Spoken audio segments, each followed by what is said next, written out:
Hello! Hello! A new trailer's come out. Yes. Out of the blue. We weren't supposed to be doing this. I was summoned. I said, watch the trailer, make some notes, come here now, Tom. We're not doing a breakdown, we're not doing Easter eggs or any stuff like that. We're just going to share our thoughts. So it starts off with flashbacks.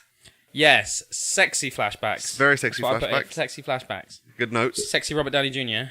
Could this be a hint to the fact there's time travel in this film? Let me go into the what films. they're Yeah. sort of implying. I think that. It could be either way. I think. Yeah. I think part of me thinks that it might just be a case of like, remember that thing? Like this is like meant to be the end of the 10-year. Like, look at all the 23 films we've made. Yeah. And I think that's just playing into that. But if it's not just playing into that, I wouldn't be surprised if it was also saying like, we're going to see these moments again. Some of them. We get a shot of Hawkeye with his daughter. Teaching her how to shoot the old arrow. Yeah, and I love how that went with the time and the music, the drums. Yeah, that was really cool. Like, boom, I was like, oh. The whole trailer is beautifully edited. I have to say, going back to Stark for a minute, watching this trailer, I've got two ideas as to how I think the film starts now. Go on then. First idea is that maybe it's Stark in space delivering that message. Yeah. And then we have the Avengers title and it goes into whatever. Yeah. My other thought is maybe it starts with Thor after Thanos is gone. Because you see that shot of him later on with the lightning. It looks like he's still on Wakanda. Mm-hmm. Maybe it's him saying something, and then like, I'll return, lads. boom, goes. Yeah. And then it's like them dealing with that, and then the title, and then it's Tony Stark after the title. But either way, I think those two moments are pretty. If they're doing it like that, that's how it's gonna. That moment's gonna happen quite early on. Good theory. Go back to Hawkeye's daughter. Sorry, yeah, Hawkeye's daughter. You can also see his Was that new footage or old footage though? New footage. So that's new footage, but his hair was different. Yeah, so I've got to think about hairstyles. What I think is happening is you can see his family in the background. You can see him being all happy with his family, teaching her how to be. Maybe it starts like that. Because in the future, she turns out to be Hawkeye, or she takes over the mantle of Hawkeye in the comic books. Which apparently is how Disney are doing this new Disney TV channel. I'm aware. Yeah, they're doing Disney They're Plus. doing a Netflix TV show with her. Apparently, is a rumor. But yeah.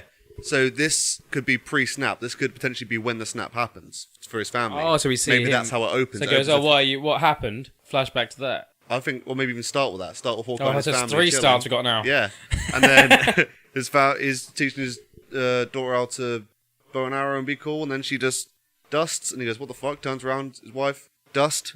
Anybody know dust? Yeah, literally. Scarlett Johansson. Yep. Choose a hair colour and stick with it, love. Well, I think they're using that to show how time is good, because this is going to span over a few years. I'm guessing this film, and I'm guessing that later on she goes back to, or I'm guessing the red is a natural. Yeah. So the blonde is how she starts. Anything with her with blonde hair at the start, anything where sort of blonde bits at the end. I guess it's slightly, hair's growing out to a natural colour again. So I suppose also when like half the people that disappeared, hair dye isn't number one on it's not on the priorities list either. But Hawkeye's hair as well does the same. He's got cool. Well, people say it's weird. I like it. I think it looks pretty cool. It's what Peter Andre had in 2012. Oh God, don't bring up Peter Andre. I want to know what Hawkeye's doing in Tokyo.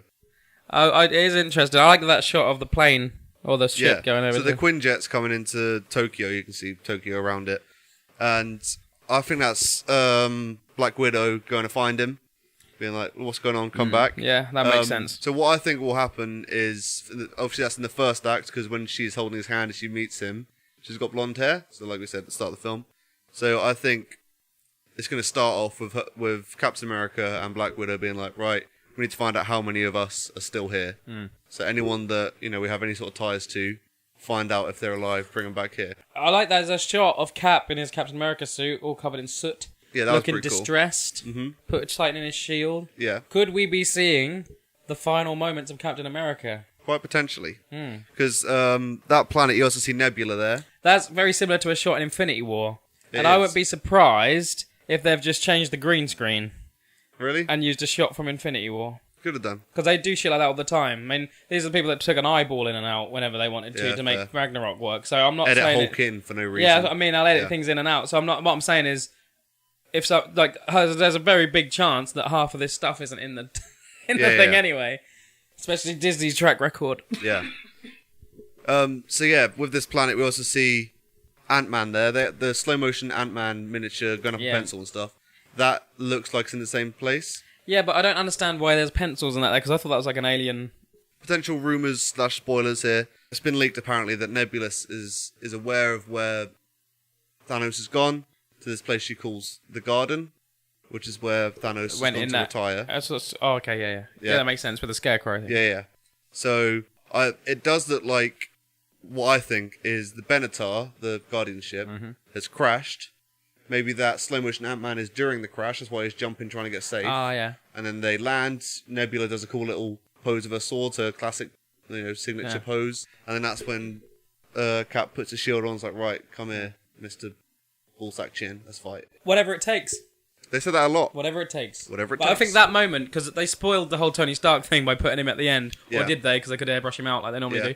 But when he's sat there, and I think that moment is then before they go on that mission, going, whatever it takes, this big, like, hands-in kind of thing. Not maybe physically, but, like, emotionally, that's what they're going for. And that's the original 5 Avengers going, whatever it takes. Yeah. I like the Space Jam walk, as I call it. That was pretty cool in the new space suits. That was really cool. I like that a lot. There's also leaked pictures and toys of Hulk in the spacesuit. So that'll be something we're going to see. The other thing I like, I'm really shipping Thor and Captain Marvel. Yeah, I like that a lot. I'm shipping that. She's back. She's looking fly. Very nice She's indeed. looking damn. And we can see by Black Widow's hair that's happening towards the start of the film. Exactly, yeah. So what I'm thinking is, remember in the Super Bowl spot, they had the shot of them stepping out onto the football stadium, field, and they're like, "What's going on?" We're looking up at something, and there was like a gap. They were like, "Who's going to be edited in or out of that Captain spot?" Marvel. Captain Marvel. I think that's when the Benatar lands or crashes. That's them going, "What the hell's going on?" And then Stark and Nebula come out. That's my theory. Or Stark falls out. Because the whole Pepper thing, everyone was talking about Pepper, and she had the Iron Man suit apparently, didn't she? Oh yeah, she's going to have rescue, which is a suit with no. But is that to go rescue him, or is that for her to go with them? Who knows? That's the thing. Like that's been completely like maybe the thing is it's going to be over 3 hours. They reckon it's going to be about 3 hours long. This film. I can't wait. I'm like, fuck yeah! I'll go at midnight. I'll leave at 5 in the morning if it's quality content. Go for it. Scott Lang, fresh out the quantum realm. Yeah. I'm just like I'm worried that there's going to be a lot of because in Captain Marvel they explained in the post-credit scene, spoiler for Captain Marvel, that she just shows up in the post-credit scene, right? And how they explain how she shows up. Yeah. Scott Lang, I hope it's not a case of he turns up at the door like he does in that first trailer, and then he just explains it. And it's then this big light came and I'm here. I mean, and then it's like never talked about again. Like I said, I think the whole aim of them is to get the whole gang back together. They will be going like, "Where's this Ant-Man guy that we beat up in a airport once? We need to get him here." But I think maybe it'll be like a situation where Ant-Man will be like, "Look, I was in the quantum realm and I heard your voice or whatever, and I head towards it or some crap because you can hear people and see things." And but then he's got the van. Huh? Then he's got the van. Oh, has he got the van? Yeah, when he's outside, then. He's got the van with him, which is the van that he went in with. So he must come out the quantum realm in the same place. God knows then. The other thing I had to say, the logo. I've noticed something about the logo. What's that? You know that thing that goes around the logo, like every time? The circle, yeah. Yeah. But you know what it reminds me of, and I think what it is probably supposed to be? What? The thing that Thor used to get to forge the Stormbreaker. Oh, and that's also where the mould of that glove was. Yeah, the second corner or whatever, theory sort of thing. So... Who knows? Maybe, and could that be where they have the big fight where Captain America looks all distressed? Thing is, I don't understand why, if they're all walking in their spacesuits, right? If they've got to get somewhere and they're like, "Oh, we have to go into space," why they don't just send Thor? Yeah, but they've realised last time on Earth in Wakanda they didn't really do a group attack. They sort of went, "You hit, then you hit, then you do this." When they were on Titan, they had like all of them attack him at once and nearly defeated him. So like, look, we need all of us together. Well, yeah, that's ridiculous. There was 20 heroes in that film. If they were all on Titan, and they'd all done that, he wouldn't have stood a fucking chance, mate. That's what I mean. He hasn't fought them all together. No. And he never will, because to get the other ones back, they're going to defeat him, so... Yeah. I'm very excited. I think it's going to be amazing. very excited indeed. So if you guys have anything you want to talk about that happened in the trailer... Let us know on Facebook or in the comment section. Yeah, or maybe email, we'll do another video on this. twatchatpod@gmail.com. Sure. Fist bump. Yeah. See you later, guys. It's been an absolute pleasure. I've been Tom. And shalom!